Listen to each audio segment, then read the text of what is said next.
افسوس کے ساتھ اب بھی ایک سیاسی جماعت ایسی ہے جو خیبر پختونخوا کے عوام کے تحفظ پر سیاست کر رہی ہے۔ اور ناظرین، افسوس کے ساتھ اب بھی ایک سیاسی جماعت ایسی ہے جو اپنے مفادات کے لیے سیاست کر رہی ہے۔ سب سے بڑھ کر اس ملک میں آپ رہتے ہیں تو کیا چیز ہے؟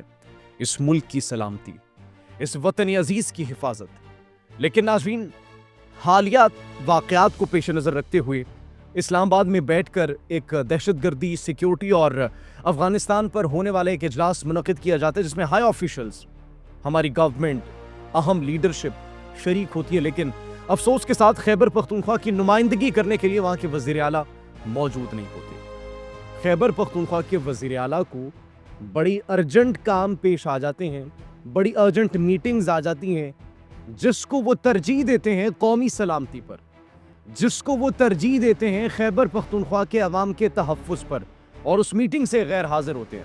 ناظرین، قومی سلامتی کے اوپر یہ اجلاس کیا گیا، اس میں بڑا ضروری تھا کہ تمام تر سیاسی جماعتیں اپنی سیاست کو بالائے طاق رکھ کر، سائیڈ پہ رکھ کر ملک کے لیے اکٹھا ہوتے، ملک کی سلامتی کے لیے اکٹھا ہوتے، لیکن ایسا نہیں ہوا افسوس کے ساتھ۔ اور ناظرین، پھر یہ کہا جاتا ہے کہ ہمیں اعتماد میں نہیں لیا گیا۔ ایک جانب یہ خبریں موصول ہوئی کہ خیبر پختونخوا کے وزیر اعلیٰ اسلام آباد میں موجود ہیں، قومی سلامتی کے اجلاس سے غیر حاضری، اور دوسری جانب یہ کہنا کہ ہمیں اعتماد میں نہیں لیا گیا۔ کیا یہ کھلی منافقت نہیں؟ کیا یہ عوام کی آنکھوں میں دھول جھونکنے کی کوشش نہیں کی جا رہی؟ کیا یہ ان فتنوں کو، ان پروکسیز کو بات کرنے کی شے نہیں دی جا رہی کہ ایک جانب آپ کی تمام تر پارٹیز، آپ کے تمام تر نمائندگان، آپ کی تمام تر لیڈرشپ ملک کی سلامتی کے لیے ایک پیج پر بیٹھی ہے، لیکن اگر کوئی وہاں پر موجود نہیں ہے تو وہ خیبر پختونخوا کے وزیر اعلیٰ۔ اور ناظرین، سب سے زیادہ افیکٹ کون ہوا ہے پاکستان اور افغانستان کی کشیدگی میں؟ خیبر پختونخوا کی عوام۔ نقصان کس کو اٹھانا پڑے؟ خیبر پختونخوا کی عوام۔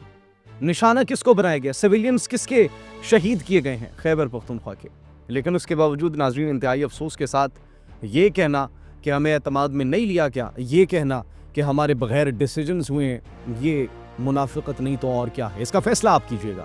اور پھر ناظرین، اس کے بعد احتجاج کی کال دینا، احتجاج کی کال پورے صوبے کے اندر، پورے خیبر پختونخوا کے اندر، کس کے لیے؟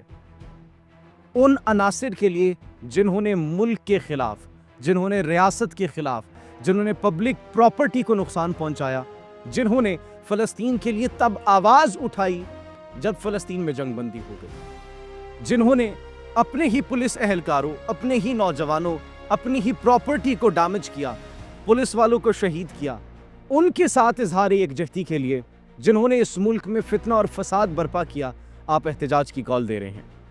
آپ احتجاج کی کال دے سکتے تھے اپنے ملک کے لیے کہ ہم پاک فوج کے ساتھ کھڑے ہیں، ہم کسی بھی اس سرزمین کو ایکسپٹ نہیں کریں گے جہاں سے اس ملک کے خلاف دہشت گردی ہو رہی ہے، ہم کسی بھی گورنمنٹ کے ساتھ، کسی بھی لیڈرشپ کے ساتھ بیٹھنے کو تیار نہیں ہے جو کہ انوالو ہے اس ملک کا امن خراب کرنے میں۔ ایسے فتنوں سے، ایسے فساد سے آہنی ہاتھوں سے نمٹا جائے، لیکن افسوس کے ساتھ ایسا نہیں ہوا۔ کہا جاتا ہے کہ ان فتنوں کے ساتھ، ان شرپسند عناصر کے ساتھ آہنی ہاتھوں سے نہ نمٹا جائے، بلکہ ان کے ساتھ بات چیت کی جائے۔ وہی جنہوں نے آپ کے اور ہمارے امن کو برباد کیا، وہی جنہوں نے اس قوم کے سپوت، اس قوم کے بیٹوں کو شہید کیا، ان کے ساتھ آہنی ہاتھوں سے نہ نمٹا جائے بلکہ بات چیت کی جائے۔ اور پھر ناظرین، احتجاج کی کال بھی دے رہے ہیں۔ سمجھ سے بالاتر ہے کہ آخر یہ سیاسی جماعت کرنا کیا چاہتی ہے؟ یہ اس ملک کی سلامتی چاہتی ہے یا پھر اس ملک کی بربادی چاہتی ہے؟ آپ اس بارے میں کیا سوچتے ہیں؟ کمنٹ سیکشن میں اپنی قیمتی رائے سے ضرور آگاہ کیجیے گا۔ اپنا بہت خیال رکھیے۔ اللہ نگہبان۔